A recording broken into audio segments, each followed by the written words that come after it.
Hi there, this is Jim And Rolf. saying welcome to Psych Takeaway, where we take a look at concepts in psychology, current concepts, and try to relate them to what's going on in the world around us.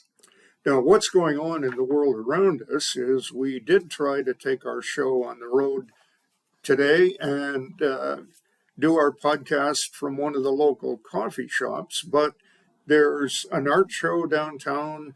The school is starting at the university and has already started at the high school. So there are scads of people who normally would not be in the coffee shop in there today. So we came back to our luxurious studio at CMU. And the only noise we have to put up with is the lawn mowing guy in the back, right? Right. Okay. And it's kind of interesting. We could have, I suppose, soldiered on and have tried to yell above the noise at the coffee shop. Or we could have said, the heck with it. We're not going to do a podcast today.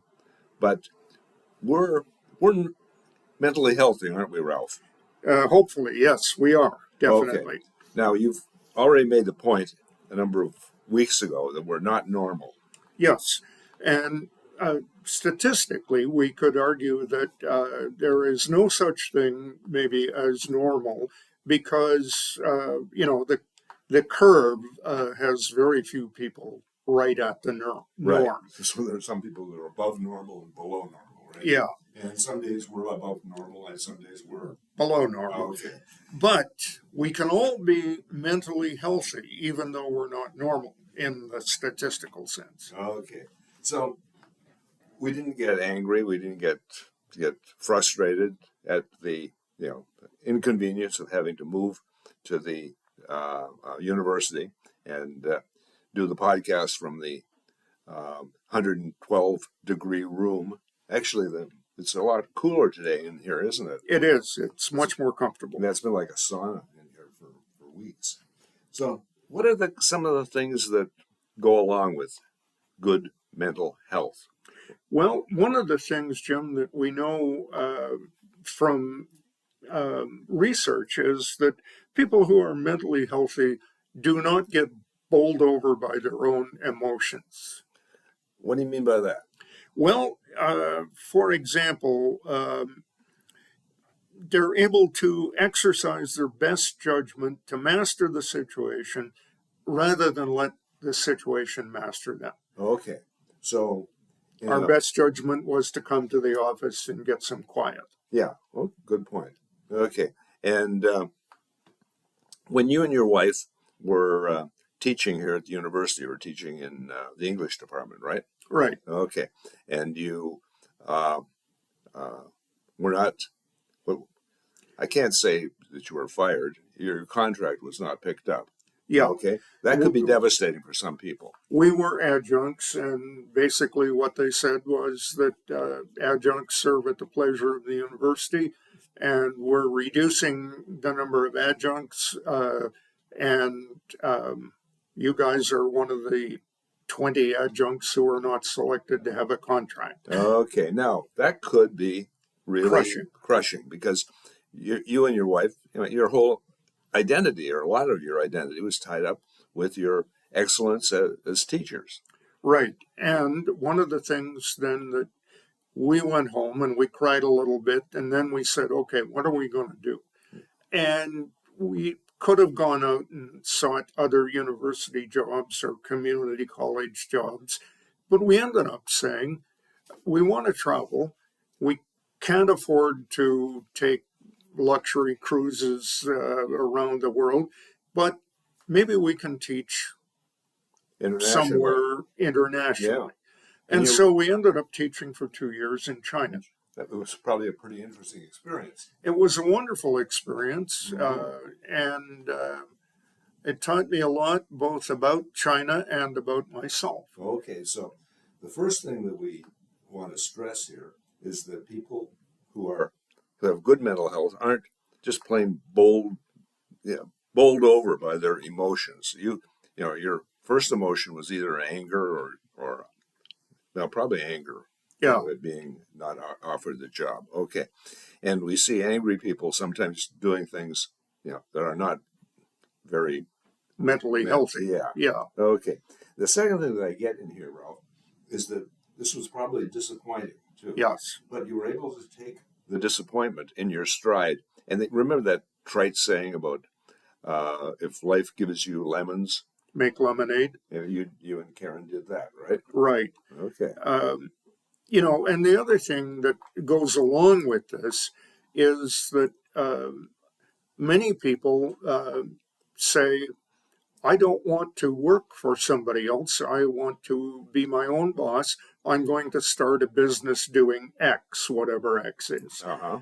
And most people start X, fail, start Y, fail, start Z, fail, start A, succeed. There's a lot of failures that people find in life as they start businesses before they become successful. Oh, okay. You mean Or they might have a successful business that somehow or other wanes. okay? Yeah. So I don't know, another trite saying. You have to kiss a lot of frogs before you find a prince or a princess Yeah, in terms of your new career. Okay, so one of the things that I want to stay with emotions here for a minute. okay. And one of the things I see with mentally healthy people is that although life is serious, they don't necessarily take themselves really seriously. They can laugh at themselves. They can laugh Yeah, at their own foibles. They can laugh at not just other people, but they can laugh at themselves. And I think that's a tempering kind of thing. yeah. And, um, one of the things that people have been kind enough to say is that I can be pretty funny, even though I have a tendency to make bad jokes. But the other thing about it is that I can look at myself and say, there's nobody funnier than I am. Not necessarily for other people funny, Mm-hmm. but for myself. I look at it and say, I would really like to get back into the kind of good shape that I had when I was 40. Uh, hey, I'm old. I'm never going to get back into that shape. But looking at it and saying, I want to do that, that's pretty funny. Okay, I get what you're saying. So you're not going to start doing stand-up routines. No, No, okay. no. You're just looking at the I'm things. looking at myself Yeah, and same. saying, Yeah. a guy at my age saying, I want to be like I was at 40. That's funny. Mm. I don't know. When I turn on my computer in the morning, I get this guy who says he's 65 or 70. He says, this is the way to get ripped when you're 65 or 70. Looks hard to me. Yeah. Although, we have to mention this just a little bit. In our book, and our course, Protecting Your Family, Mm-hmm. you talk in the exercise chapter about high impact exercises. High intensity, yeah. High intensity. And hey, you can learn all about it from Ralph's point of view by either requesting a copy of the original book or taking a look at the course. And we'll put a Link a link up. Yeah. at the bottom where you can get either one. Yeah. And by the way, just as a shameless plug, we're reducing the price of the course now from $45 to $25. Yep. So for the next till the end of September, it's a good time to learn about protecting your family's health and safety. Right. Now the course itself is 7 or 8 modules. The book is 4 chapters. Right. But you can, if you just send me an email, I'll send you the PDF version of the book. You can take a look at it. And you already know what Ralph and I sound like, but you can take a look and see what we write like. Yeah. Okay. Now, getting back to good mental health, and I think maybe we demonstrated it right there. We've got a person who's mentally healthy has a good level of kind of self-respect. Yeah. They're not down on themselves for all of the foibles and mistakes that they've made. they're able to say, well, that happened, but Yeah, it's not me. I might have failed, but I'm not a failure. yeah. And so, you know, dealing with the situations that come your way um, in a not necessarily a positive way, but making every effort to solve whatever problem has arisen. Hmm. So you can deal with most situations if you don't think you're an incompetent schnook. Okay, so the example that we started with you not getting renewed here at the university, and you didn't let it kind of define you as a failure. It that opened a different door than when you were Yeah. contemplating.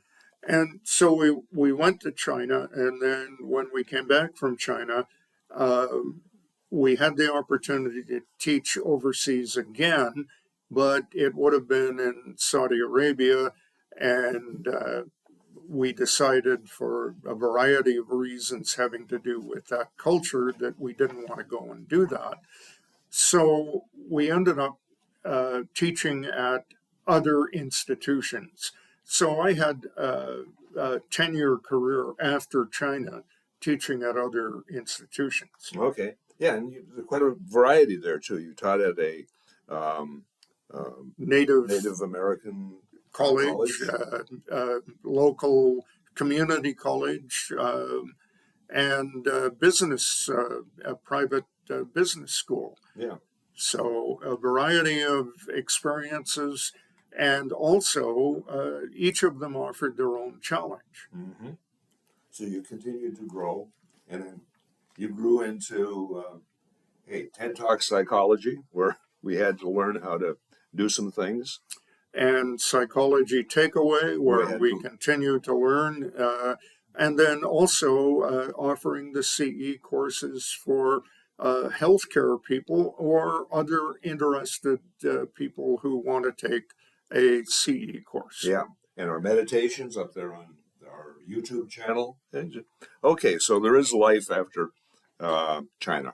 Yeah, there is life after China. There's life after CMU. Okay. Um, something else, Ralph, that I think is important for people with good mental health is that they are able to get satisfaction from what I would call simple pleasures of life.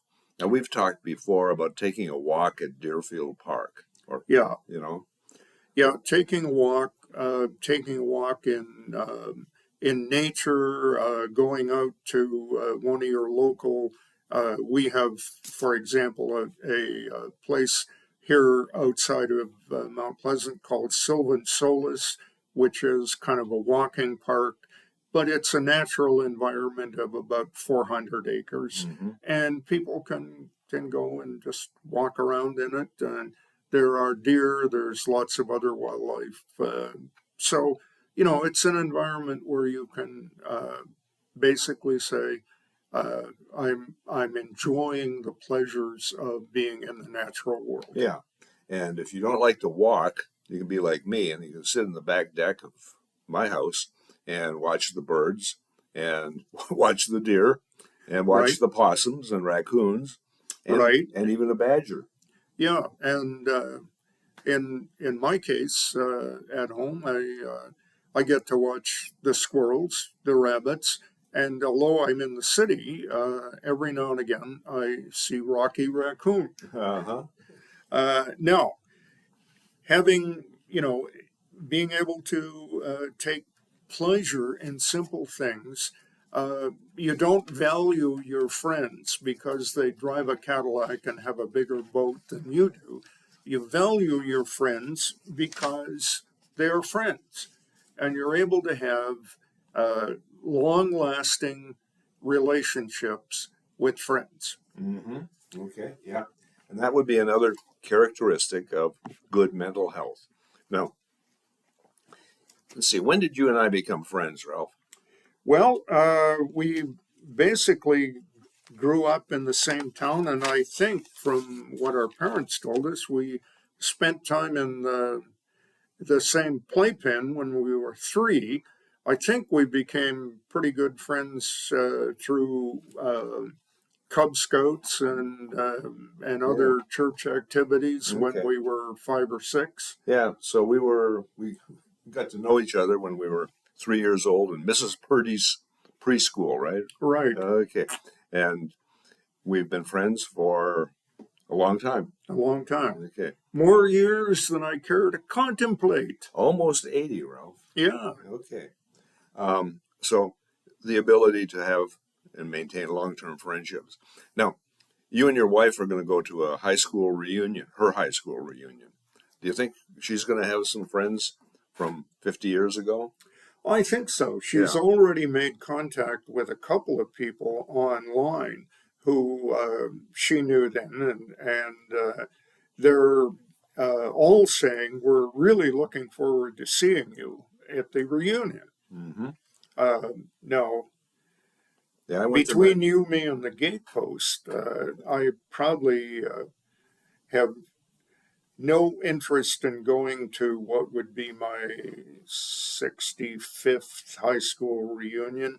You didn't like those people at the time, and you don't like them now. And I don't like them now. And, um, the truth of the matter is, as the Scotsman says, none like us and they're all dead. I went to the 50th Michigan State University reunion, and a very small group of people showed up. But it's interesting. One person showed up that I knew, and he just happened to have lived in the room beside me at the co-op that we were living in East Lansing called Howland House, and his last name was Baldwin. I think not Alex Baldwin. I can't remember the first name. But hey, for a day, that was really fun. Meeting him, catching up, and he became a university prof too at the University of Chicago, I think, in mathematics. And meeting his wife, that was a fun thing. So that's an example of getting some pleasure on kind of fun things that you Fun don't. things, Yeah, simple things. simple things. And, the interesting thing I think you might argue is that those of us who find ourselves intellectuals but not fit for the world of commerce become university professors. It could be a fate worse than death, but it has its compensations and there's a lot of fun.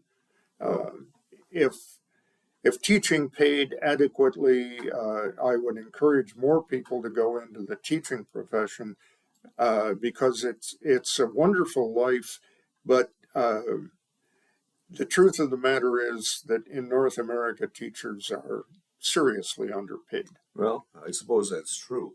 Although I felt like I was adequately compensated as a university professor for the work But that I'm I was talking doing. teachers, Jim. Elementary Oh, and secondary teachers, I okay. think, are underpaid, particularly elementary, because I think that's uh, the key to getting a child set off in the right way in their life. Yeah, actually, let's even back that up a little bit. And we did a podcast on this looking at preschool. And we think probably preschool educators are the key and they're probably the least well paid. Least well paid. Okay, Yeah. so stay in school, get your PhD, and come teach at a university. And as we talked about in the podcast a few weeks ago, your mental health is going to increase and your physical health will probably increase as well. And your longevity Will increase. We know from statistics that getting increased education leads to longer life. And one of the reasons for that, going back to protecting your family's health and safety, is that people who increase their level of education tend not to smoke tobacco, they tend not to smoke other products, they tend not to overdrink, and they eat pretty well and try to exercise. So they do all the things that help to increase longevity, and lo and behold, it does. Hey, what a concept, right? Right. Okay, well, we spent the last 20 minutes here looking at mental health or mental hygiene. Now, we've made the point that you're probably not normal, but you probably can have good mental health, right? Right. I think we've got a lot more to say on this topic, Ralph. So we should make this part one of a two-part series. Yeah, I think next Friday we should talk about some things like